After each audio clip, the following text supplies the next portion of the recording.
पवित्र मकर संक्रांति रे गंगासागर में बुड़ पकाउछंती लक्ष लक्ष श्रद्धालु। पश्चिमबंग स्थित 24 परगना जिला सागरदीप गंगासागर ठारे लक्षाधिक श्रद्धालुंकर समागम होइछे। याको आखि आगे रखी व्यापक व्यवस्था करा जायछि। आज मकर संक्रांति अवसर में सकाळ 6:18 बुधवार सकाळ पर्यंत महेंद्र बेलारे पूर्ण स्नान जोग थिबारु तीर्थयात्रींकर संख्या बढ़िबार लागिछि। राति 3 साधुसंत माने गंगासागर में बुड़ पकाई कपिल मुनि को दर्शन करुछंती। ए संपर्क में अधिक सूचना देउछंती हम प्रतिनिधि जगन्नाथ गिरी। आज पवित्र मकर आई मकर उत्सव पाई पूरा उत्सव मुखर हो पड़ी ये गंगासागर पीठ।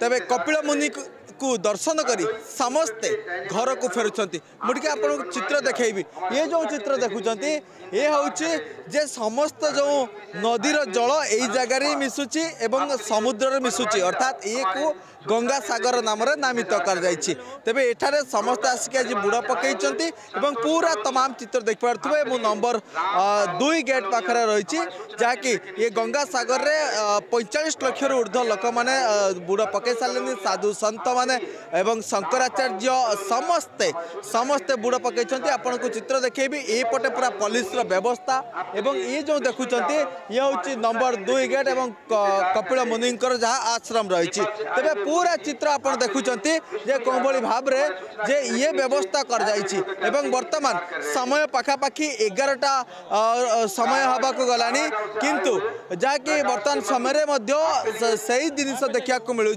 एवं जे लोकंकर भीड़ कमु नहीं पाखापाखि 45 लाख ऊर्ध्व लोक जिते आसिक बुड़ पकई।